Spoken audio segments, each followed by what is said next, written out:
Hello everyone. GST के काफी videos हम लोग अपलोड कर चुके हैं और अब हम लोग एक नया कॉन्सेप्ट इंप्लीमेंट करने जा रहे हैं कि जिसमें जीएसटी कॉन्सेप्चुअलाइज्ड नाम की एक सीरीज हम लोग स्टार्ट करेंगे, जिसमें जीएसटी के अलग अलग कॉन्सेप्ट्स को हम लोग वन बाय वन समझेंगे।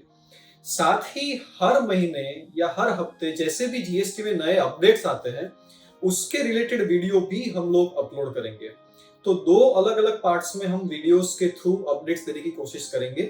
एक तो है जीएसटी कंसेप्चुअलाइज्ड, जिसमें हम लोग जीएसटी के कॉन्सेप्ट एक्सप्लेन करेंगे, और दूसरा है जीएसटी अपडेट्स, जिसमें रेगुलर अपडेट्स जो भी आती है जीएसटी में that I will try to explain.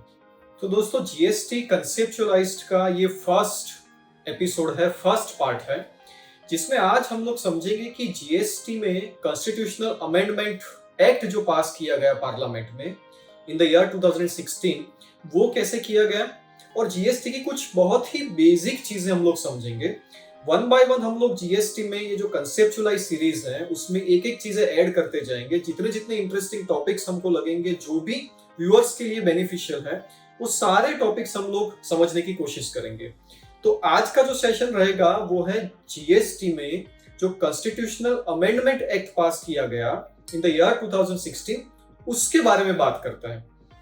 दोस्तों, हुआ ये कि हम लोगों ने एज अ कंट्री एक बार डिसाइड तो कर लिया कि भाई हमको goods and services tax implement करना है। अच्छा, इसको क्यों इंप्लीमेंट करना था हमको? इसको इंप्लीमेंट करने की मेनली तीन वजह थी हमारे पास। सबसे पहला जो था वो था वन नेशन वन टैक्स। हम लोग ऐसा करना चाहते थे कि भाई एक ही देश हो तो उसमें एक ही किस्म का टैक्स लगे। दूसरा जो था वो था सीमलेस फ्लो ऑफ क्रेडिट, एक स्टेट से दूसरे स्टेट में और एक किस्म के टैक्स की क्रेडिट दूसरे किस्म के टैक्स के सामने हम लोग सेट ऑफ कर पाए। ये एक हमारा वहां पर इंटेंशन था कि उसको हम लोग अचीव कर पाए। और जो तीसरी और इंपॉर्टेंट बात थी वो ये थी कि भाई गुड्स और सर्विसेज को हम लोग पैरेलल ट्रीट करें। मेरी कोई शॉप है, उसमें से मैं गुड्स को सेल कर रहा हूं, या तो मेरी कोई ऑफिस है जहां से मैं सर्विस दे रहा हूं, तो अल्टीमेटली सेल ऑफ गुड्स और सेल ऑफ सर्विसेज दोनों चीजों को पैरेलल ट्रीट किया जाए, दोनों में हम लोग ज्यादा डिफरेंशिएट ना करें। ये तीन वजह थी जो हमको जीएसटी इंप्लीमेंटेशन की तरफ ले गई। ज्यादातर डेवलप्ड कंट्रीज में गुड्स एंड सर्विसेज टैक्स को फॉलो किया जाता है, हालांकि उन डेवलप्ड कंट्रीज में जो जीएसटी फॉलो होता है वो हमारे आज के जीएसटी से हो सकता है कि काफी अलग हो। वहां पर ड्यूअल जीएसटी वाले कॉन्सेप्ट हो सकते हैं या नहीं भी हो सकते हैं, ज्यादातर कंट्रीज में नहीं है। हमारे देश में ड्यूअल जीएसटी का कॉन्सेप्ट है।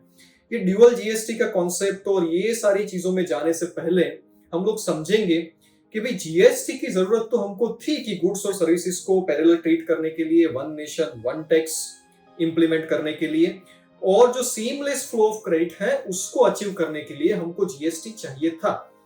उसमें कॉन्स्टिट्यूशनली कहां पर हमको दिक्कत आती थी?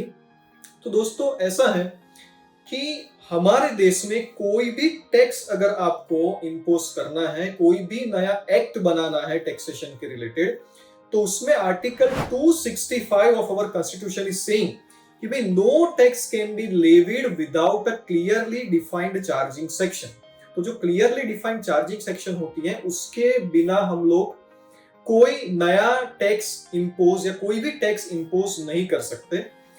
तो मुझे चाहिए था एक एक्ट जिसके थ्रू मैं जीएसटी इंप्लीमेंट कर पाऊं। ये हमारे देश की सिचुएशन थी इन द ईयर 2016। उसको हम लोग अचीव करने वाले थे, लेकिन उसमें दिक्कत यहां पर ये आ रही थी कि भाई हमारा जो देश है वो कॉन्सेप्ट फॉलो करता है फेडरलिज्म का। इंडिया जो है वो क्वासी फेडरल स्ट्रक्चर फॉलो करता है। क्वासी फेडरल स्ट्रक्चर का मतलब ये होता है, अगर आप आर्टिकल 1 ऑफ द कॉन्स्टिट्यूशन पढ़ें तो उसमें इंडिया की डेफिनेशन ऐसे दी गई है कि भी India is a union of states. तो हमारा जो देश है इंडिया वो स्टेट्स का यूनियन है। तो कोई एक स्टेट या तो फिर सिर्फ सेंट्रल गवर्नमेंट अपने हिसाब से कोई लॉ नहीं बना सकते। कॉन्स्टिट्यूशन में जिस तरीके से पार्टीशन ऑफ पावर की बात की गई है, जब मैं ऐसा बोलता हूं कि भाई हम लोग फेडरल स्ट्रक्चर फॉलो करते हैं और India is union of states, तो ऑब्वियसली एक्ट्स बनाने के लिए यूनियन और स्टेट्स के बीच में पावर्स का पार्टीशन होना चाहिए। ये डिफाइन क्लियरली होना चाहिए कि भाई कौन कौन सी चीजों में स्टेट गवर्नमेंट के पास या तो जिसको हम लोग बोलते हैं स्टेट असेंबलीज के पास पावर्स हैं एक्ट बनाने के, और कौन कौन सी चीजों में पावर सिर्फ है यूनियन गवर्नमेंट के पास, या तो जिसको हम लोग बोलते हैं पार्लियामेंट के पास पावर्स हैं एक्ट बनाने के। तो ये जो पार्टीशन ऑफ पावर्स का कॉन्सेप्ट है वो शुरू से है हमारे कॉन्स्टिट्यूशन में, because India is a federal country. अब अगर पार्टीशन ऑफ पावर की मैं बात करूं तो उसमें एक आर्टिकल हमको इनवेरिएबली देखना पड़ता है, जिस आर्टिकल का नाम है आर्टिकल 246।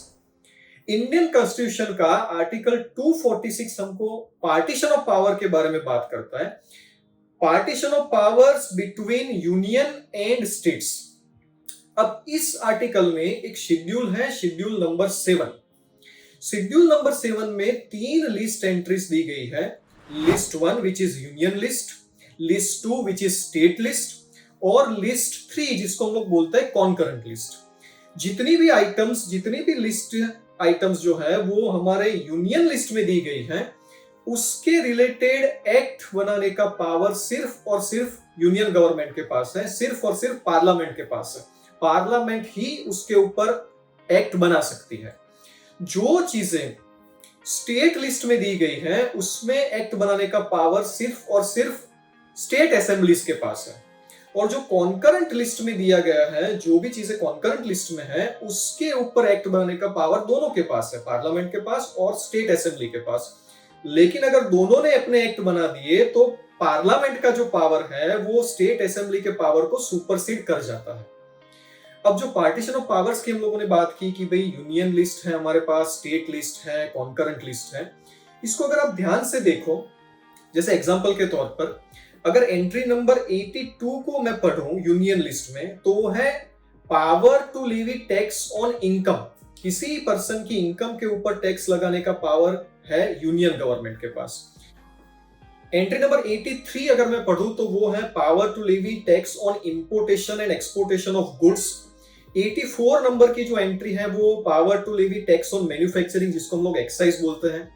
इसी तरीके से entry number 92C power to levy tax on services, हालांकि इस लिस्ट एंट्री को इंप्लीमेंट नहीं किया गया। रेसिडुअल पावर जो है एंट्री नंबर 97, उसके थ्रू सर्विस टैक्स लॉ लाया गया।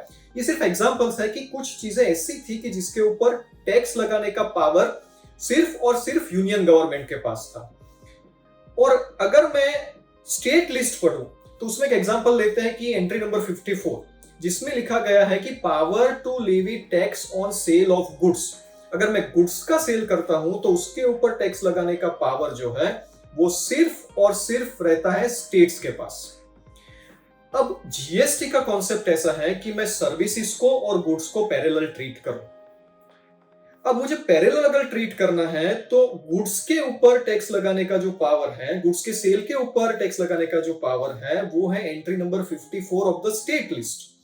जबकि सर्विसेज के ऊपर टैक्स लगाने का जो पावर है वो दिया गया है entry number 97 of the union list. एक चीज पड़ी है यूनियन में, दूसरी चीज पड़ी है स्टेट लिस्ट में।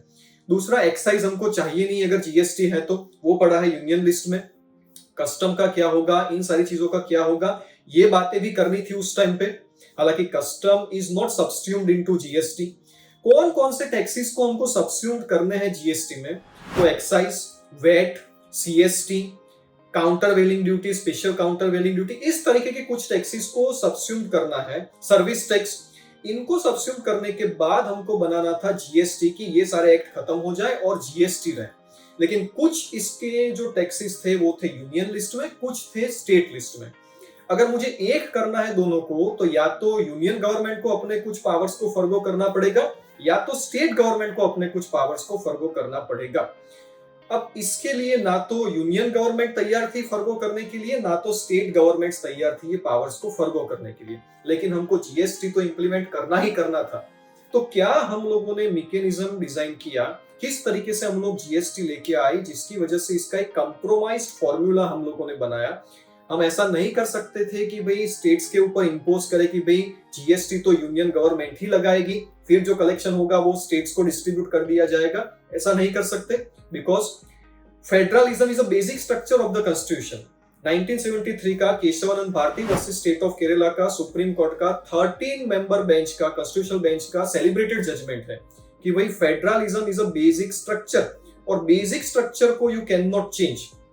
आप कॉन्स्टिट्यूशन को अमेंड कर सकते हैं, उसको रीराइट नहीं कर सकते। और changing the basic structure means rewriting the constitution, you can not do that. तो इस तरीके से हम लोग स्टेट्स के ऊपर कोई भी चीज इंपोज नहीं कर पाएंगे, वो चीज फिक्स थी। तो इसका एक कंप्रोमाइज्ड मैकेनिज्म हम लोगों ने डिजाइन किया। किस तरीके का कंप्रोमाइज्ड मैकेनिज्म था कि भाई आर्टिकल 246 में पार्टीशन ऑफ पावर की बात की गई है, जिसमें शेड्यूल 7 है, उसमें लिस्ट 1, 2 और 3 है। हम पूरे आर्टिकल 246 को ही बाईपास कर देते हैं और 101st कॉन्स्टिट्यूशनल अमेंडमेंट एक्ट 2016 में एक नया आर्टिकल इंसर्ट किया गया, आर्टिकल 246 कैपिटल ए, जिसमें ऐसा बोला गया कि भाई power to levy tax on supply of goods and services will be with union government as well as state government. तो दोनों को पावर दिया गया। यहाँ पर दो किस्म के सप्लाईज की बात की गई। एक तो सप्लाई वर्ड खुद ही नया था जीएसटी में, इससे पहले जो वैट था या तो सर्विस टैक्स था, उसमें सप्लाई नाम कहीं पर भी या सप्लाई वर्ड कहीं पर भी यूज नहीं किया गया है। तो जीएसटी में सबसे पहले हम लोग सप्लाई का कॉन्सेप्ट लेके आए। दो तरीके के सप्लाई हम लोगों ने वहां पर डिफाइन किए, इंट्रास्टेट और interstate. Intrastate means with in the state, interstate means एक स्टेट से दूसरे स्टेट में। अगर हम लोग लॉ की प्रॉपर लैंग्वेज में बोले तो intrastate means the place of supplier and place of supply, that means the location of the supplier and place of supply both are in the same state. दोनों एक ही स्टेट में है तो वो इंट्रास्टेट हुआ, और दोनों अगर अलग अलग स्टेट में है तो उसको हम लोग इंटरस्टेट बोलते हैं। तो जो इंट्रास्टेट है उसमें under article 246 capital A power to levy GST is with union government as well as state government, दोनों के पास ये पावर है। आर्टिकल 269 इंसर्ट किया गया, आर्टिकल 279 ए इंसर्ट किया गया। अब इन आर्टिकल्स में क्या है कि भाई power to levy tax on interstate supplies will be with union government. अगर इंटरस्टेट सप्लाई है तो उसके ऊपर टैक्स लेवी करने का जो पावर है, जिसको हम लोग नॉर्मली बोलते हैं IGST, integrated goods and services tax, वो रहेगा यूनियन गवर्नमेंट के पास। और नेचुरली जब हम लोग बोलते हैं कि भाई दोनों के पास पावर है, स्टेट गवर्नमेंट के पास और यूनियन गवर्नमेंट के पास, to levy tax on intrastate supply of goods और सर्विसेज, तो हो सकता है कि यूनियन गवर्नमेंट अपना अलग एक्ट बनाए, स्टेट गवर्नमेंट्स अपने अपने अलग एक्ट्स बनाए। तो फिर वन नेशन वन टैक्स को जो मुझे अचीव करना था वो मैं कैसे अचीव करूंगा अगर दोनों अलग अलग एक्ट अपने अपने बना रहे? तो ये ना हो पाए, इसकी वजह से जो आर्टिकल 279 है उसमें एक चीज, एक कॉन्स्टिट्यूशनल अथॉरिटी को डिजाइन किया गया जिसको हम लोग बोलते हैं जीएसटी काउंसिल। जीएसटी काउंसिल का काम क्या रहता है? जीएसटी काउंसिल में रिप्रेजेंटेशन किसका होता है? तो उसमें रिप्रेजेंटेशन होगा यूनियन गवर्नमेंट का as well as state governments का, दोनों का। उसका काम क्या है? उसका काम यह है कि भाई रेट कितना रहेगा जीएसटी का, एग्जम्पशंस कहां कहां पर दिए जाएंगे, और रजिस्ट्रेशन किसको लेना है, वैल्यूएशन की मैकेनिज्म किस तरीके से रहेगी, और काफी सारी चीजें हैं, लंबा लिस्ट है। ये सारी चीजों के बारे में रेकमेंडेशन देने का जो काम है वो रहेगा जीएसटी काउंसिल के पास। जीएसटी काउंसिल रेकमेंडेशन देगी, उसके बेस पे यूनियन गवर्नमेंट और स्टेट गवर्नमेंट्स अपने अपने एक्ट्स बनाएगी। तो अगर आप यूनियन गवर्नमेंट का एक्ट पढ़ो तो वो है सीजीएसटी एक्ट 2017, सेंट्रल जीएसटी 2017। और अगर किसी भी स्टेट का आप जीएसटी एक्ट पढ़ो तो वो होगा एसजीएसटी एक्ट 2017। एसजीएसटी में स्टेट जीएसटी। गुजरात का अगर पढ़ो तो गुजरात एसजीएसटी होगा, महाराष्ट्र अगर आप पढ़ो तो महाराष्ट्र एसजीएसटी होगा। लेकिन एक चीज यहां पर हमको समझनी बहुत ही जरूरी है कि मैं सीजीएसटी एक्ट ओपन करूं या एसजीएसटी एक्ट ओपन करूं, दोनों में सारी सेक्शंस पैरेलल रहेगी, सब कुछ सेम होगा। सिर्फ एक डिफरेंस है कि जहां पर गवर्नमेंट वर्ड एसजीएसटी एक्ट में यूज किया गया होगा वहां पर गवर्नमेंट का मतलब होगा कि स्टेट गवर्नमेंट, जबकि सीजीएसटी एक्ट में उसका मतलब होगा कि सेंट्रल गवर्नमेंट। तो ये इंपॉर्टेंट डिफरेंस है, बाकी सारी चीजें पैरेलल रहेगी, सेम रहेगी, जिसकी वजह से we will be able to achieve one nation one tax. जैसे कि आप देखो सेक्शन 7 ओपन करके देखो सीजीएसटी एक्ट में, तो वो सप्लाई की डेफिनेशन है। किसी भी स्टेट का एसजीएसटी एक्ट खोल के पढ़ो तो वहां पर भी वही चीज होगी। सेक्शन 9 चार्जिंग सेक्शन है, दोनों में वही चीज होगी। फिर आपका सेक्शन 10 है, सेक्शन 11 है जो एग्जम्पशन के बारे में बात करता है, कंपोजिशन स्कीम के बारे में बात करता है, ये सारी चीजें भी सेम रहेगी दोनों एक्ट्स में। इन शॉर्ट दोनों एक्ट पैरेलल चलेंगे और दोनों को पैरेलल चलाने के लिए हमारे पास जो मैकेनिज्म है वो है जीएसटी काउंसिल का रिकमेंडेशन। ये सारी चीजें होगी जीएसटी काउंसिल के रिकमेंडेशन से। तो through the powers derived under 101st constitutional amendment act 2016 CGST act पास हुआ पार्लियामेंट में। सारे स्टेट्स ने अपने एसजीएसटी एक्ट बनाए, यूनियन टेरिटरीज ने अपने यूटीजीएसटी एक्ट बनाए और पार्लियामेंट ने एक और एक्ट पास किया IGST act 2017 for interstate supplies. तो इंटरस्टेट सप्लाईज के लिए आईजीएसटी एक्ट भी हमने पास किया। अब जो आईजीएसटी का रेट होगा वो सेम होगा जो सीजीएसटी प्लस एसजीएसटी हम लोग करते हैं उसमें। एग्जांपल के तौर पे हम लोग लेते हैं कि कहीं रेस्टोरेंट में अगर आप खाना खाने के लिए जाते हैं 5% का जीएसटी का रेट है मान लीजिए, तो जो बिल आएगा 1000 रुपए का आपने खाना खाया है प्लस 2.5% सीजीएसटी 2.5% एसजीएसटी। तो हर एक ट्रांजेक्शन के ऊपर सीजीएसटी और एसजीएसटी कंबाइन लगेगा अगर ये इंट्रा स्टेट है तो। अगर इंटर स्टेट है तो सिर्फ आईजीएसटी लगेगा 5%। This is how this mechanism works. तो 101st कॉन्स्टिट्यूशनल अमेंडमेंट एक्ट को इस तरीके से पास किया गया जिसमें आर्टिकल 246 को हमने बाईपास किया और नया आर्टिकल इंसर्ट किया 246 कैपिटल ए। फिर हमने जीएसटी काउंसिल बनाई जिसकी रिकमेंडेशन से जीएसटी पूरा चलता है और जो इंटरस्टेट सप्लाईज होंगे उसके ऊपर जीएसटी लगाने का पावर सिर्फ यूनियन गवर्नमेंट के पास है। इस तरीके का मैकेनिज्म हमने डेवलप किया। अब इन सारे मैकेनिज्म से हमारा जीएसटी चलता है जिसमें एक और लेग है जिसको हम लोग बोलते हैं GSTN, goods and service tax network. ये एक आईटी बैकग्राउंड है, इन्फोसिस ने इसको डेवलप किया है। इसका मेन रोल ये है, इसका मेन इंपॉर्टेंस ये है कि मैं गुजरात में बैठ के अपना रजिस्ट्रेशन कराऊं या वेस्ट बंगाल में बैठ के अपना रजिस्ट्रेशन कराऊं, कश्मीर में बैठ के कराऊं या तो फिर साउथ में किसी भी स्टेट में बैठ के मैं अपना रजिस्ट्रेशन कराऊं, एक ही पोर्टल जो है जीएसटी का उसके through registration, return filing, cancellation of registration सब कुछ एक पोर्टल से होगा। तो एक कॉमन पोर्टल मिला हमें कि एक देश है, एक पोर्टल से सारा काम करेगा, सारे जीएसटी के रजिस्ट्रेशंस होंगे, सारे रिटर्न्स इसी हिसाब से फाइल होंगे, इसी पोर्टल के ऊपर फाइल होंगे। ये चीजें हम लोगों ने अचीव की through 101st constitutional amendment act.